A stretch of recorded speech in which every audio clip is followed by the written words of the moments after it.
Bonjour à tous, aujourd'hui nous allons parler de Mémoires de Porc-Épic. Il s'agit d'un roman d'Alain Mabankou, publié en 2006.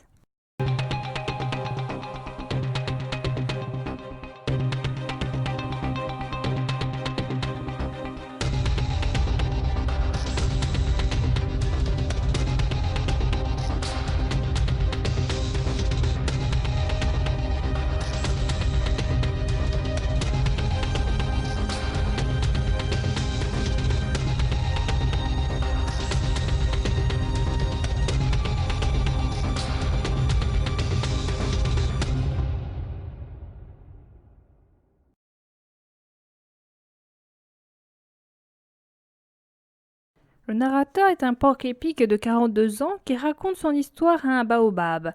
Il dit qu'il a été le double de l'homme qui s'appelle Kibandi. Le porc-épic venait la nuit lui rendre visite et il devait obéir à cet homme tel un esclave. Kibandi est mort avant-hier, ce qui permet une libération de la parole du porc-épic. Il existe des doubles pacifiques qui sont là dès la naissance de l'homme à qui ils sont destinés et qui le protègent. Ce porc-épic se définit comme étant un double nuisible. Son rôle est de commettre les mauvaises actions demandées par leur maître. Ils ne sont présents auprès de leur supérieur qu'après la 10e année de l'homme, et après que celui-ci ait bu un certain liquide qui s'appelle le Mayam-Vumbi, qui permet à l'homme de se dédoubler.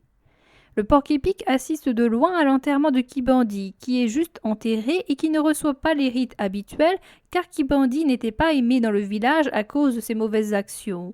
Le porc-épic est étonné de ne pas être mort en même temps que Kibandi.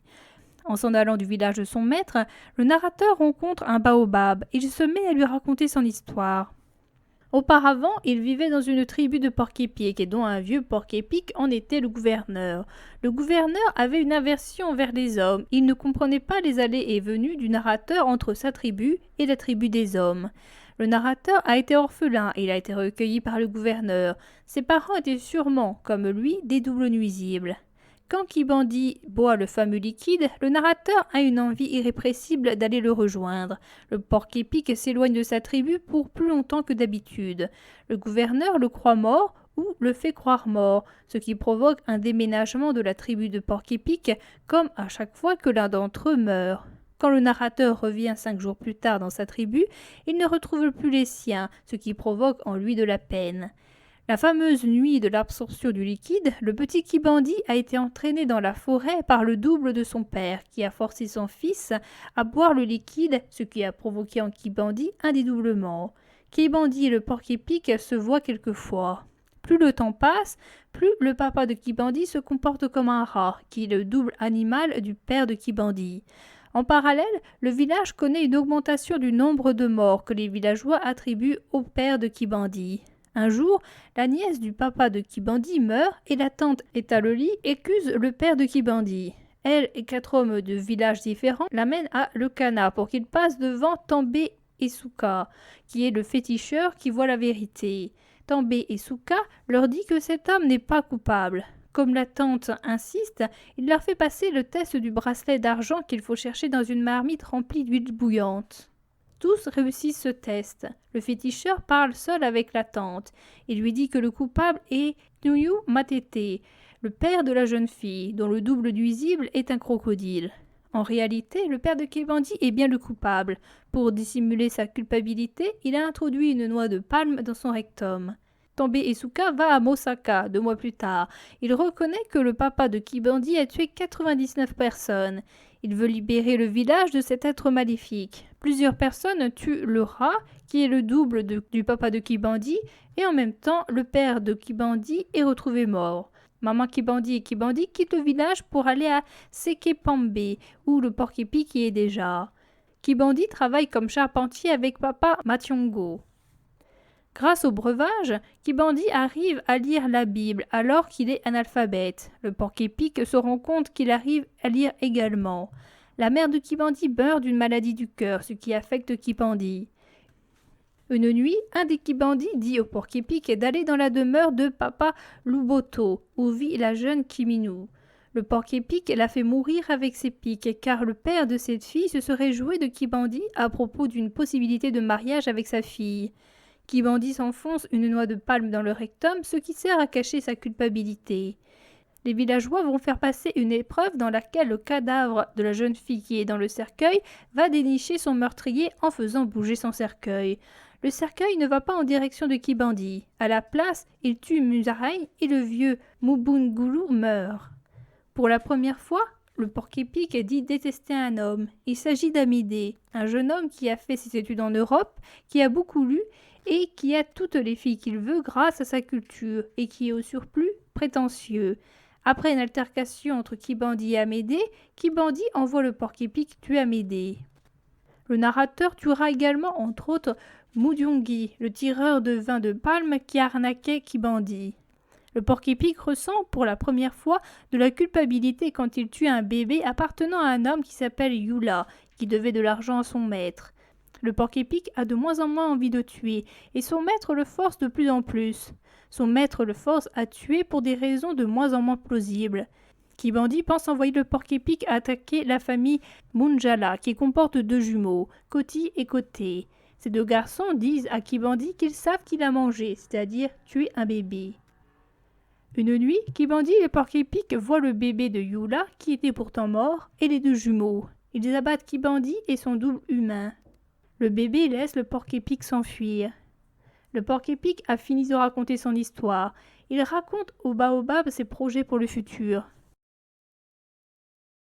Si le roman ne comporte pas de points et pas de majuscules, c'est parce que le porc-épic est parcouru par la peur de la mort qu'il pense imminente, puisque Kibandi est mort. Se confier à un baobab peut sembler une chose étrange, mais à ce moment de sa vie, le narrateur se retrouve seul. Il n'a plus sa tribu de porc-épic, il est souvent méfiant vers les autres animaux, et les hommes, quand ils le voient, se mettent à l'attaquer.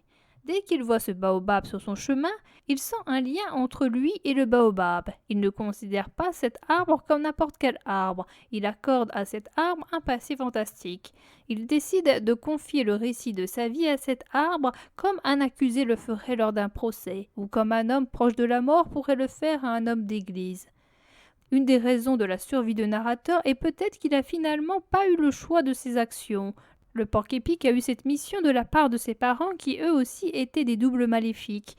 Le narrateur était lié comme par magie avec Kibandi qui le forçait à commettre des mauvaises actions. Le porc-épic n'est pas le seul à n'avoir pas eu le choix. Kibandi, lui aussi, n'a pas eu le choix car il a été forcé par son père à boire le breuvage. Kibandi a ensuite subi ce besoin d'alimenter cet autre Kibandi. Le père de Kibandi n'est pas non plus le coupable, car ce n'est pas réellement lui qui a donné le breuvage à son fils, mais son double. Le père a dû recevoir également ce pouvoir de la part de son père, et il en est ainsi de génération en génération. Nous avons un porc-épic qui n'est pas n'importe quel porc-épic. Tout d'abord, il est plus vieux que les autres individus de son espèce, il a 42 ans. Ensuite, le porc-épic n'est pas ordinaire, car il existe comme un canal entre lui et Kibandi. Quand Kibandi sait lire, le porc-épic sait lire. Quand le porc-épic ressent de la culpabilité quant à la mort du bébé, peu de temps après, Kibandi en ressent également. Nous avons un animal qui réfléchit et qui apporte sa critique sur plusieurs éléments. Il critique les hommes, qu'il appelle les cousins germains du singe. Il critique les porc-épics quand il critique le gouverneur. Il critique également la religion. Il émet aussi son opinion sur les Européens, quant à leur incrédulité par rapport à l'irréel. Par exemple, il y a le cercueil qui désigne le coupable, ou le fait que les Européens ne pensent pas qu'il existe de double animal. Le pire, c'est qu'Amédée critiquait à haute voix le comportement des personnes âgées. Il les traitait de vieux cons, d'ignorants, d'idiots. Il n'y avait que ses propres parents qui étaient épargnés, parce que, disait-il, si ses parents avaient eu la chance d'aller à l'école, ils auraient été aussi intelligents que lui, puisqu'il leur devait son intelligence. Et quand le jour se levait, notre prétentieux s'asseyait au pied d'un arbre, lisait des livres épais écrits en tout petit, pour la plupart des romans. Oh, tu n'as pas à coup sûr jamais vu un roman. Personne n'est venu peut-être en lire un à ton pied. Tu n'auras rien perdu, mon cher Baobab. Mais pour simplifier les choses et ne pas te polluer l'esprit, je dirais que les romans sont des livres que les hommes écrivent dans le but de raconter des choses qui ne sont pas vraies. Ils prétendent que ça vient de leur imagination. Il y en a parmi ces romanciers qui vendraient leur père ou leur mère pour me voler mon destin de porc-épic. Ils en s'inspireraient, écriraient une histoire dans laquelle je n'aurais pas toujours le meilleur rôle et passerais pour un animal aux mauvaises mœurs. Je t'assure que les êtres humains s'ennuient tellement qu'il leur faut ces romans pour s'inventer d'autres vies. Et dans ces livres, mon cher Baobab, en s'y plongeant, on peut parcourir le monde entier, quitter sa brousse en un clin d'œil, se retrouver dans des contrées lointaines, on peut croiser des peuples différents, des animaux étranges et même des porcs-épics qui ont un passé plus compromettant que le mien. J'étais souvent intriguée lorsque je me cachais dans un buisson pour écouter Amédée parler aux jeunes filles des choses qu'il y avait dans ses livres à lui. Et les filles le regardaient avec plus de respect et de considération parce que, chez ses cousins germains du singe, quand on a beaucoup lu, on a le droit de se vanter, de prendre les autres pour des moins que rien. Et ces gens qui ont beaucoup lu parlent sans cesse. Ils citent surtout des choses contenues dans les livres les plus difficiles à comprendre. Ils veulent que les autres hommes sachent qu'ils ont lu. Amédée racontait donc à ces pauvres jeunes filles l'infortune d'un vieil homme qui allait pêcher en haute mer et qui devait lutter seul contre un gros poisson. Ce poisson était à mon avis un double nuisible d'un pêcheur qui jalousait ce vieux et son expérience. Notre jeune homme lettré parlait aussi d'un autre vieil homme qui aimait lire des romans d'amour et qui allait aider un village à neutraliser un fauve semant la terreur dans toute la région. Je suis certain que ce fauve était un double nuisible d'un villageois de ce pays lointain. C'est toujours Amédée qui leur racontait à plusieurs reprises l'histoire d'un gars qui se déplaçait sur un tapis volant, d'un patriarche qui créa un village appelé Macondo et dont la descendance allait sombrer dans une espèce de malédiction. N'être mi-homme ni animal, avec des groins, des queues de cochon. Je me suis persuadée qu'il devait aussi s'agir d'histoires de double nuisibles. Et, autant que je m'en souvienne, il contait les aventures d'un type bizarre qui combattait tout le temps contre des moulins à vent. Ou encore, dans le même ordre d'idées, l'infortune d'un officier qui espérait en vain des renforts dans un camp perdu dans le désert. Et que dire de ce vieux colonel qui attendait une lettre et sa pension d'ancien militaire? Ce malheureux colonel qui vivait dans le dénuement de son épouse malade et leur coq de combat sur lequel ils fondaient leurs espoirs. Ce coq était leur seule lueur. Cet animal devait être un double plutôt pacifique, donc je n'insiste pas. Et alors, pour faire peur aux filles, parce que ces filles aimaient ressentir des frissons, écoutez des histoires de viol, de sang, de meurtre. Amédée leur parlait d'un gangster impuissant sexuel qui avait commis un viol à l'aide d'un épi de maïs dans un coin perdu du sud de l'Amérique. Il ne manquait pas de leur dire dans la foulée l'histoire tragique d'un double assassinat dans une rue appelée bizarrement morgue.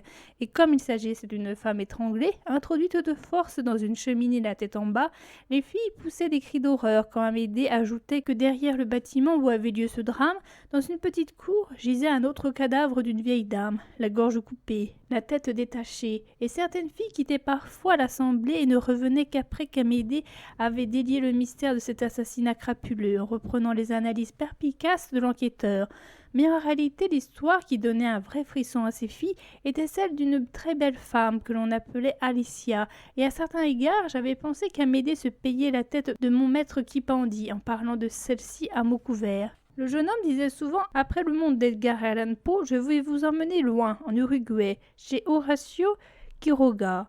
Amédée décrivait alors avec délectation le personnage d'Alicia. Il leur apprenait qu'elle était blonde, angélique, timide. Les filles poussaient des « ouh » interminables. L'homme cultivé ajoutait qu'Alicia était une femme amoureuse de son époux, Jordan, au caractère pourtant très dur. Les deux s'aimaient malgré leur tempérament opposé. Ils se promenaient bras dessus, bras dessous. Leur mariage n'allait durer que 3 mois. Il y avait la fatalité. Le ciel d'automne ennuageait désormais leur idylle, un peu comme une espèce de malédiction qui jalousait leur union.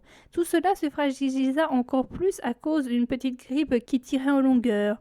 Alicia souffrait, restait désormais alitée, maigrissait jour après jour. La vie semblait s'échapper d'elle. Plus rien n'était comme avant malgré les soins de Jordan. Et à ce stade de son récit, dès qu'Amédée plantait le décor de la maison du couple, le frisson n'était plus loin. L'allégresse se muait en angoisse. On entendait Amédée parler de sa voix la plus grave, décrire la demeure des époux Jordan et Alicia. Dedans, l'état glacial du stuc, sans la moindre égratignure sur les hauts murs, accentuait cette sensation de froid inquiétant. Il lisait encore quelques paragraphes plus loin. Quand on passait d'une pièce à l'autre, la maison entière faisait écho au pas, comme si un abandon prolongé l'avait rendue plus sonore. Personne ne savait de quoi Alicia souffrait. Plusieurs médecins baissèrent les bras. On avait essayé toutes sortes de médicaments sans succès. Alicia mourut finalement. Et après sa mort, la bonne entra pour défaire le lit. Elle découvrit avec stupéfaction 2 taches de sang sur l'oreiller de plume que supportait la tête d'Alicia. La bonne essaya de le soulever, et comme à sa plus grande surprise l'oreiller de plumes pesait, elle sollicita l'aide du jeune veuf Jordan. Ils le posèrent sur la table. Jordan entreprit de le sectionner à l'aide d'un couteau. Les plumes du dessus volèrent, et la bonne, la bouche grande ouverte, poussa un cri d'horreur en portant ses mains crispées à ses bandeaux, lisait Amédée, d'un air sombre et appliqué. Et puisque les filles de Seke Pambé ne comprenaient toujours pas ce que Jordan et sa bonne avaient découvert dans cet oreiller de plumes, Amédée dévoilait enfin le mystère en prononçant avec insistance chaque mot. Au fond, au milieu des plumes, remuant lentement ses pattes velues, il y avait une bête monstrueuse, une boule vivante et visqueuse. Et c'est cette bête qui, en 5 jours et 5 nuits, avait sucé le sang d'Alicia à l'aide de sa trompe. Et moi, de mon côté, je me disais que cette Alicia était peut-être une initiée, un être humain qui avait été mangé par son propre double nuisible retranché dans cette